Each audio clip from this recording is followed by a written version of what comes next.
11장 1절 4절입니다. 한 절씩 교독하시고 마지막 절은 합독하겠습니다.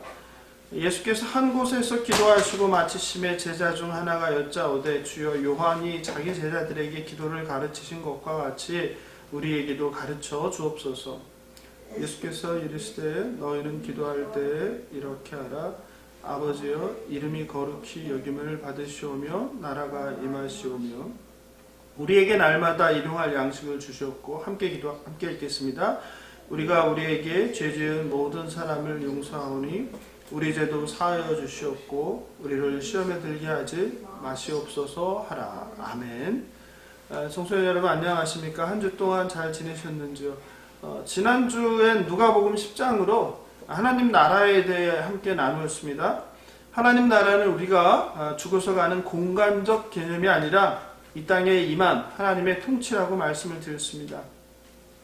예수님께서 오심으로 하나님 나라는 이미 시작되었지만 아직 완성되지 못했고 예수님께서 이 땅에 다시 오실 때 그 나라는 완성될 것이라고 말씀드렸습니다.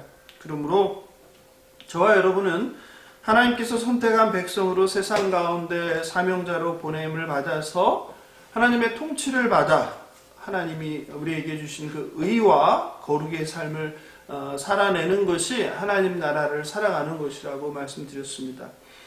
오늘은 누가복음 11장에 나오는 주기도문을 통하여 하나님 말씀의 은혜를 여러분과 나누고자 합니다. 사람은 기도합니다. 그런데 우리 기독교만 기도하는 것이 아니라 세상에 있는 모든 다른 종교들도 다 기도가 있습니다. 그런데 우리가 하는 기도와 그 다른 종교들의 기도와의 차이점은 바로 누구에게 무엇을 어떻게 기도하는가에 대한 차이일 것입니다. 미국에 있는 김용복 목사는 인간을 기도하는 동물이라고도 표현했습니다. 그렇습니다. 우리 피조물들은 창조주에게 기도하고 간구하는 존재라는 의미일 것입니다. 우리는 예배 때마다 반복적으로 주기도문을 외웁니다. 주기도문은 성경 누가복음 우리가 읽은 11장 1절 4절과 마태복음 6장 9절 13절에 나옵니다. 그런데 우리가 보통 예배 시간에 암송하는 주기도문은 누가복음이 아니라 마태복음의 것입니다. 주님의 기도를 줄여서 주기도문이라고 우리가 부르지만 사실 그 표현 자체는 좀 오해를 살 만한 표현입니다. 오늘 본문 1절에서 읽은 것처럼 주기도문은 제자들이 예수님께 기도하는 방법을 가르쳐 달라고 요청한 것에 따라서 예수님께서 제자들에게 가르쳐 주신 기도입니다. 그러므로 주기도문이란 표현보다는 제자들의 기도 혹은 예수님께서 가르쳐 주신 기도라고 칭하는 것이 아마 더 바른 표현일 것입니다. 신학자 달라스 웰라드는 주기도문은 기도로 들어가는 입구라고 했습니다. 그렇죠. 우리가 하나님께 또 기도로 나아갈 때 이 주님의 기도가 바로 그 입구와 같은 것이다. 이런 뜻입니다. 주기도문은 모든 기도의 영원한 틀이다. 주기도문은 세상을 끊임없이 하나님의 눈으로 볼 수 있는 강력한 렌즈다. 즉 우리의 눈, 우리의 생각이 아니라 하나님의 생각, 하나님의 눈으로 세상을 바라보게 하는 그런 역할을 한다고 설명했습니다. 초대 교부인 터툴리안은 주기도를 복음의 요약이라고 말하기도 했고 토마스 왓슨이라는 신학자는 신학의 몸통이라고 했습니다. 또 토마스 아퀴나스는 주기도를 가장 완전한 기도라고 했고 여러분도 아시는 마르틴 루터는 기독교의 모범 기도문이라고 불렀습니다. 그만큼 주기도는 가장 중요한 기도라고 할 수 있습니다. 보통 교회에서는 예배나 우리도 마찬가지죠. 기도 모임 시간에 이제 마지막에 성도들이 눈을 감고 암송하며 주기도를 고백하고 마치게 됩니다. 그러다 보니 되게 눈을 감고 빠르게 틀리지 않으려고 암송하며 지나다 보니 다소 형식적으로 흐르는 경향이 있습니다. 가장 중요한 기도가 예수님께서 2000년 전 제자들에게 가르쳐준 그 기도가 형식적으로 반복적으로 암송되고 흘러간다는 것은 어떤 면에서 참으로 안타까운 현실입니다. 저는 사실 개인적으로 눈을 감고 외우기보다는 눈을 뜨고 주기도문의 단어 하나하나, 문장 하나하나가 무엇을 의미하는지를 눈으로 확인하고 그리고 입으로 말하고 또 내 귀로 들으면서 천천히 읽는 것이 좋다고 생각합니다. 하나님의 아들 예수 그리스도께서 저와 여러분에게 알려주시는 기도이기 때문입니다. 그러므로 청소년 여러분이 무엇을 기도할지 또 어떻게 기도할지 모를 때는 주님께서 가르쳐 주신 이 주님의 기도를 읽으면 좋겠습니다. 예수님께서 제자들에게 직접 가르쳐 주신 최고의 기도이기 때문입니다. 사실 처음 신앙생활을 하면 기도가 무엇인지도 모르죠. 그리고 또 어떻게 기도해야 될지도 모릅니다. 그러다 보면은 예배 시간에 기도할 때 그냥 눈만 감고 멍하면서 다른 사람 뭐 하는지 듣게만 됩니다. 여러분 중에도 어떻게 무엇을 기도하는지 모르는 분도 있을 것입니다. 그리고 누가 처음부터 기도는 이렇게 하는 거야 라고 가르쳐주면 좋은데 그렇지 않는 경우가 많습니다. 그러다 보니 각자 스스로 그냥 저절로 배우게 되는 것 같습니다. 제가 처음 기도를 어떻게 하는지 이야기를 들은 것은 아마 미국 유학 시절입니다. 플로리다 마이애미에 있는 대학원을 다닐 때인데 한인교회에 출석하여서 참 많은 도움을 받았습니다. 근데 한 번은 교회 집사님께서 신방을 오셨습니다. 그리고 제게 쉽게 기도하는 법을 알려주신다면 5손가락 기도법을 알려주셨습니다. 어떻게 여러분도 5손가락 기도법을 들어보셨나요? 예, 5손가락인데 첫째가 이제 엄지죠. 이 엄지는 뭡니까? 하나님 아버지죠. 그죠? 둘째는 우리가 검지라고 부르죠. 검지는 무엇입니까? 감사합니다. 하루의 삶, 한 주간의 삶 가운데 하나님 말씀에 순종하는 것이 순종을 하지 못할 때는 회개할 게 있죠. 바로 이 세 번째 손가락이 우리가 중지라고 하는데 세 번째 손가락 조심해야 되겠네요. 세 번째 손가락 중지가 이제 회개합니다. 그리고 이제 네 번째 손가락은 무엇입니까? 이제 우리가 약지라고 하죠. 이거는 이제 간청하는 거예요. 도와주세요. 그리고 마지막 손가락이 소지라고 하는데 우리가 새끼손가락이라고 부르죠. 이 새끼손가락은 예수님의 이름으로 기도합니다. 같이 한번 해볼까요?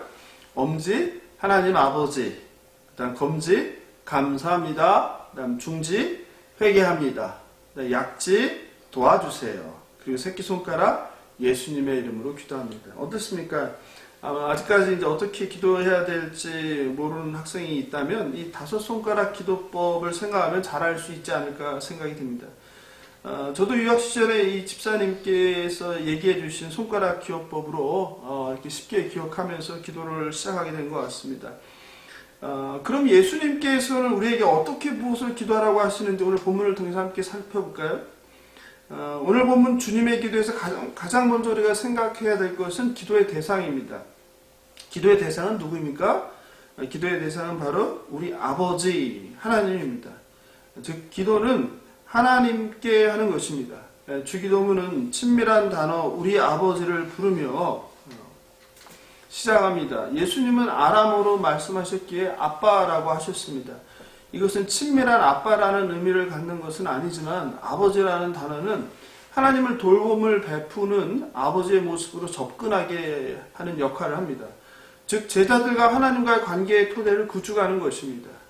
인간은 시공간이란 한계와 죄로 인한 타락으로 하나님을 완전히 알 수 없습니다. 이해할 수 없습니다. 우리는 성경이란 거울을 통하여 희미하게 하나님을 알고 이해할 뿐입니다. 그런데 예수님께서는 하나님이 바로 저와 여러분의 아버지라고 합니다.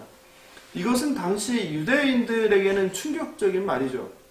아무도 존엄하신 하나님을 그렇게 부른 적이 없었고 하나님의 이름조차도 부를 수 없었기 때문입니다.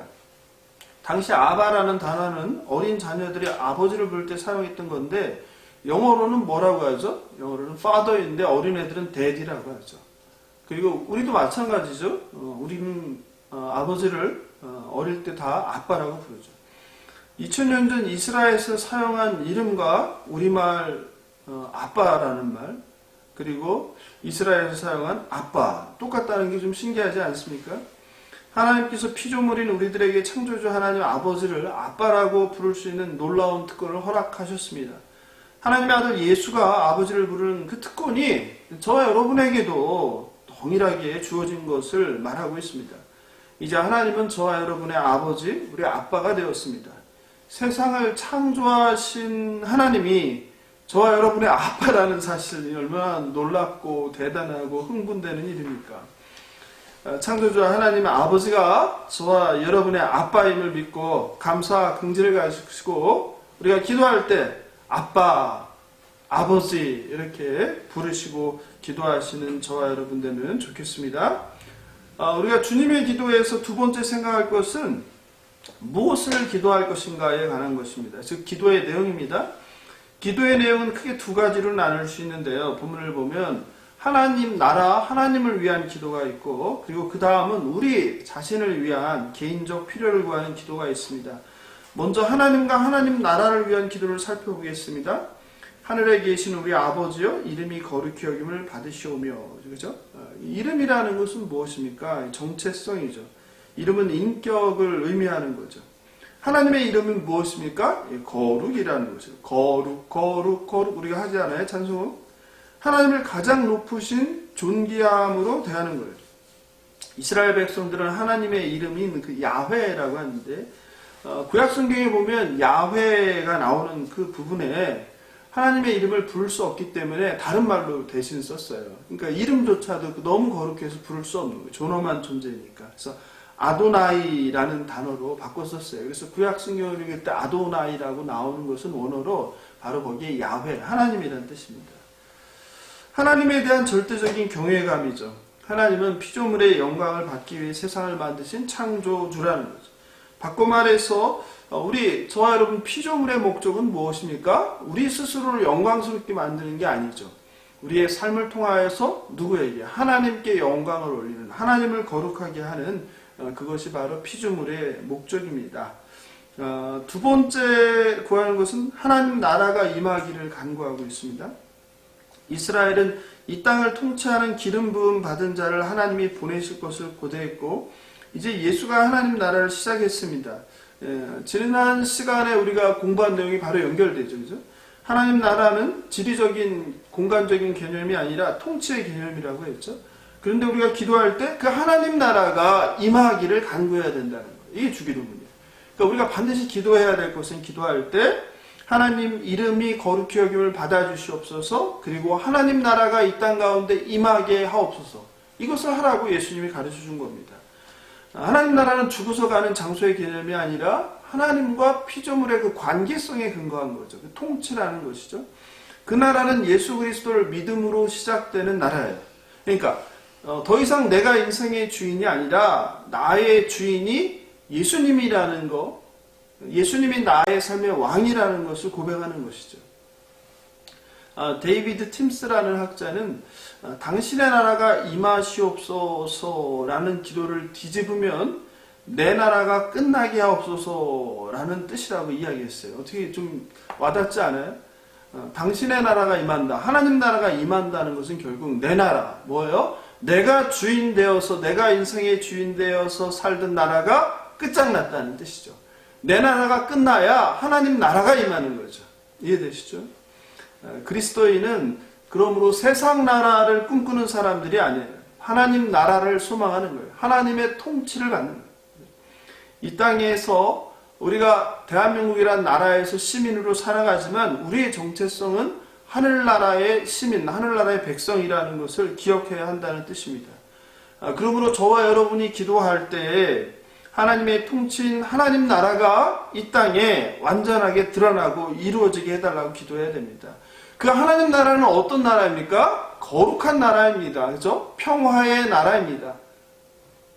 그리고 정의가, 공의가 실현된 나라입니다. 그런데 우리가 눈으로 바라보는 세상 나라는 어떻습니까? 늘 전쟁이죠. 늘 아프죠. 늘 다툼이죠. 늘 속이고 빼앗고 배신하고, 그죠? 상처투성이죠. 그렇기 때문에 더욱더 우리가 이 망가진 세상 나라를 바라보면서 하나님의 그 아름다운 나라, 평화의 나라, 정의가 실현된 나라, 공평한 나라가 임하게 해달라고 기도해야 됩니다. 그런 하나님 나라가 임하길 기도하는 저와 여러분 되길 바랍니다. 이번에는 기도의 내용 중에 개인의 간구를 살펴보겠습니다. 개인 간구는 제자들의 개인적인 필요에 초점을 맞춥니다. 마찬가지로 우리도 일상을 살아감에 있어서 각자 개인의 필요를 위해서 무엇을 기도해야 할지를 설명합니다. 첫째 간구는 우리에게 날마다 일용할 양식을 주시옵고입니다. 양식은 육체적인 것은 물론이고 영적인 신자들의 모든 필요를 말합니다. 쉽게 말해서 우리가 살아가는데 필요한 먹을 것, 마실 것을 그래서 굶지 않게 해달라고 아버지께 달라고 간구하는 것입니다. 마태복음 6장 8절에 보면 하나님 너희 아버지께서는 너희가 구하기 전에 너희에게 필요한 것이 무엇인지를 알고 계신다라고 되어 있어요. 그래서 간혹 이제 질문하는 게 하나님이 이미 우리 필요를 아는데 뭐 알아서 해주실 텐데 왜 기도해야 되는가, 왜 양식을 구해야 되는가 이런 질문을 하시는 분들이 있으세요. 하나님께서 우리의 필요를 알고 다 채워준다는 것이죠. 꼭 우리가 기도하지 않아도 알아서 해주실 거 아니냐, 왜 아버지니까, 그렇죠? 뭐 그런 생각을 할 수 있죠. 그런데 이 뜻은 주권과 관련된 것입니다. 세상의 모든 것이 하나님의 손에 있음을 우리가 고백하는 것이죠. 세상의 모든 음식은 하나님께서 공급해 주시는 것입니다. 우리에게 날마다 일용할 양식을 주시옵고라고 우리가 고백하는 것은, 간구하는 것은 바로 우리의 왕, 우리의 주인이 누구인지 고백하며 선포하는 것입니다. 우리는 사실 풍요한 나라에 살아서, 제가 지난 시간에 말씀드렸죠. 우리나라가 세계 몇 위라고 했어요? 사람들이 살기 좋은 나라로 꼽는 전 세계 사람들이 17위라고 했죠. 우리가 생각한 것보다 굉장히 높다고 했죠. 그죠? 예. 이런 풍요한 나라에 살기 때문에 또 굶지 않기 때문에 이 기도가 얼마나 중요하고 절박한지 사실 모를 때가 많습니다. 그러나 여전히 아프리카, 남미, 동남아의 가난한 나라에 수많은 사람들이 굶주림에 시달리고 죽어갑니다. 실제로 유엔 식량농업기구에 따르면 전 세계 기아 인구가 현재 10억 이상이라고 하고요. 코로나로 인해서 그 수는 훨씬 더 증가되었다고 합니다. 이런 현실을 생각하면 얼마나 우리가 일용할 양식을 구하는 기도가 절박한 기도인지를 우리가 이해할 수 있습니다. 저와 여러분의 식탁은 어떻습니까? 물론 뭐 안 그런 학생도 있겠지만 대체로 음식물은 없습니다. 집에 냉장고는 어떻습니까? 음식을 담을 공간이 적어서 냉장고도 점점 커지지 않습니까? 그것도 모자라서 김치 냉장고가 따로 있지 않습니까? 그런데 우리랑 다른 환경에 사는 가난한 나라의 가난한 사람들은 먹을 것이 없어서, 마실 물이 없어서 굶어 죽어가고 있다고 합니다. 우리의 식생활을 줄이고 남는 음식물만 줄여도 먹을 것이 없어 굶어 죽는 비참한 현실은 막을 수 있을 것입니다. 날마다 하나님께 나의 일용할 양식뿐만 아니라 우리들의 이웃의 일용할 양식을 구하는 저와 여러분 되면 좋겠습니다. 두 번째 개인 간구는 우리가 우리에게 죄 지은 모든 사람을 용서하오니 우리 죄도 사하여 주시옵고입니다. 첫사람 아담의 불순종으로 저와 여러분 모두 죄인이 되었습니다. 성경에서는 우리가 뭐 살인하고 도둑질하고 거짓말하고 하는 것을 죄라고 하지 않고 하나님을 떠난 상태를 죄라고 합니다. 여기서 이해하는데 조심해야 할 것이 있습니다. 우리가 죄 지은 사람을 용서해야 하나님께 용서를 받는다라고 해석하면 안 됩니다. 하나님께서 우리를 죄에서 구원해 주심은 우리가 우리에게 잘못한 누군가를 용서했기 때문이 아닙니다. 또 우리의 노력이나 우리의 성품이나 우리의 공로로 인함도 아닙니다. 전적인 하나님의 무조건적인 은혜입니다. 하나님께서 우리 죄를 용서해 주신 것처럼 우리도 다른 사람을 용서하라는 의미이지, 우리가 다른 사람을 용서해야 하나님께서 우리를 용서한다는 뜻은 아닙니다. 도덕적인 어떤 사람은 자신은 죄를 지은 것이 없는데 왜 용서를 내가 구해야 하나라고 반문하기도 합니다. 그런데 하나님의 아들로 죄가 없으신 예수 그리스도가 인류의 모든 죄를 뒤집어 쓰시고 십자가에서 죄를 대신했다는 것을 생각해 보면 우리가 이해가 될 것입니다. 잘못이 없음을 주장하는 것은 바른 신앙인의 자세는 아닙니다. 몇 해 전 로마 카톨릭에서 네타시오라는 운동을 펼친 것은 나름 의미 있고 바람직한 자세라고 할 수 있습니다. 예수님은 원수를 사랑하라고까지 하셨습니다. 하물며 누군가를 죄가 있다고 미워하고 용서하지 않는 것은, 또 내가 그로 인해서 피해를 봤다고 그를 원수 삼아 용서하지 않는 것은 옳지 않습니다. 죄인인 저와 여러분을 대신해 예수님께서 친히 십자가에 달리셨기 때문입니다. 저와 여러분도 마음속에 미워하는 사람이 있다면 용서할 수 있는 그 마음을 주시길 기도하면 좋을 것 같습니다. 아시시의 성 프란체스코의 주여 나를 평화의 도구로 써주소서라는 기도문을 소개해 드리고자 합니다. 그의 기도는 그리스도인이 누구이며 그리스도인의 기도가 무엇인지 그리고 우리가 어떤 삶을 살아야 하는지를 구체적으로 보여줍니다. 제가 읽어드리겠습니다. 주여 나를 평화의 도구로 써주소서. 미움이 있는 곳에 사랑을, 다툼이 있는 곳에 용서를, 분열이 있는 곳에 하나됨을, 잘못이 있는 곳에 진리를, 의심이 있는 곳에 믿음을, 절망이 있는 곳에 희망을, 어둠이 있는 곳에 빛을, 슬픔이 있는 곳에 기쁨을 심게 하소서. 위로받기보다는 위로하며 이해받기보다는 이해하며 사랑받기보다는 사랑하게 하소서. 우리는 줌으로써 받고 용서함으로써 용서받으며 자기를 버림으로써 영원한 생명을 얻고자 합니다. 어떻습니까? 기독교의 그냥 진리이죠. 기독교가 무엇인지, 하나님이 누구시고 예수님이 누구인지를, 그리고 또 우리는 무엇을 기도하고 우리가 어떤 삶을 살아야 하는지를 성 프란체스코의 기도는 잘 보여주고 있습니다. 청소년 여러분, 혹시 여러분에게 잘못하여 미워하는 친구, 또 선후배, 또 선생님, 또 여러분의 형, 누나, 또 동생이 있다면 예수님께서 우리를 용서하신 것처럼 용서해 주시면 좋겠습니다. 저와 여러분도 성 프란체스코의 이 기도처럼, 기도의 내용처럼 그런 삶을 살아가게 되길 소망합니다. 세 번째 개인적 간구는 우리를 시험에 들게 하지 마시옵소서입니다. 이것은 영적 보호를 구하는 것입니다. 여기 쓰인 헬라어는 페이라스모스인데 이것은 유혹 혹은 시험이라고 우리가 번역을 합니다. 세상에는 보암직하고 먹음직한 많은 것들이 있습니다. 사실 대표적인 게 저는 백화점 지하 1층이라는 생각이 들어요. 예전에 참 제가 먹을 거 좋아할 때 그 백화점 지하 1층을 가면 그렇게 행복했어요. 세상에 별의별 음식들이 다 있잖아요. 그죠? 특별히 유명한 그 백화점 가면 우리가 보통 일상생활에서 만나기 힘든 새로운 것들, 얼마나 우리의 눈과 그리고 마음과 그리고 코와 우리를 유혹합니까?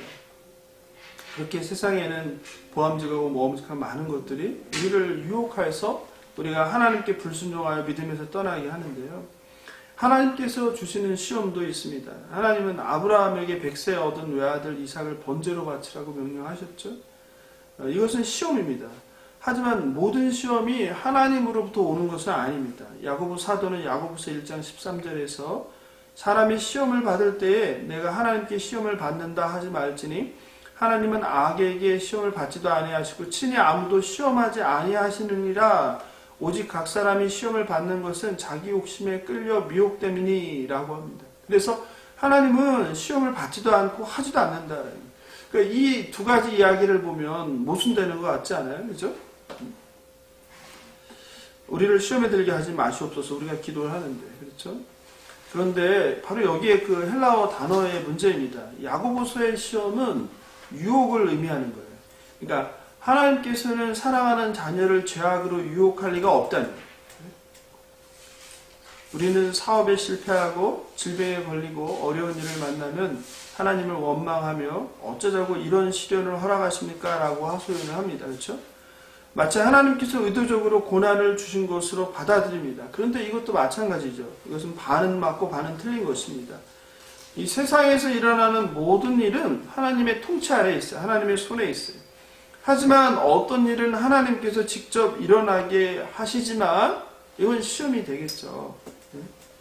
근데 어떤 일은 우리의 욕심이나 선택에 의해서, 또 어떤 경우는 자연 질서에 의해서 혹은 인간의 탐욕과 파괴로 인해서 일어난다는 뜻이, 즉 하나님께서 주시는 시험과 그리고 유혹이라는 것을 구별할 필요가 있습니다.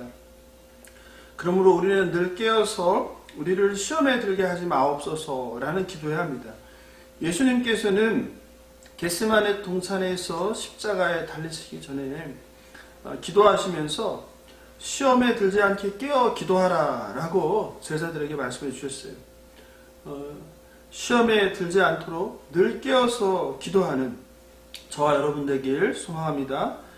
청소년 여러분, 오늘 함께 살펴본 주님께서 가르쳐주신 기도는 어떻습니까? 깁니까? 길지 않죠. 우리는 보통 기도가 길게 하면은 잘한다고 생각하는데 그렇지 않은 거예요. 예수님 기도가 길지 않아요. 또 뭐 화려한 말이나 어떤 특정한 단어, 멋진 말들이 있습니까? 전혀 그렇지 않습니다. 그죠? 꾸밈도 없고요. 화려함도 없어. 그냥 정갈합니다. 또 우리가 이해하기 힘든 뭐 추상적인 말이나 뭐 상징적인 것들이 있습니까? 그렇지도 않죠. 쉽고 간결하고 분명합니다. 저와 여러분은 무엇을 기도합니까? 그리고 어떻게 기도합니까? 기도의 사람이라고 불린 헨리 나우에는 그의 책 꼭 필요한 것 한 가지 기도의 삶에서 다음과 같이 말합니다. 기도란 그 음성, 나를 사랑하는 자라 부르시는 분의 음성을 듣는 것이다. 기도로 하나님과 연합하여 살 때 우리는 절망에 빠지지 않고 오히려 자신은 한낱 인간일 뿐이요. 하나님은 하나님이시라는 벅찬 깨달음에 이르게 된다. 기도는 그리스도인의 삶의 중심이다. 기도란 지금 여기서 하나님과 함께 사는 삶이다. 이렇게 기도를 정의했습니다.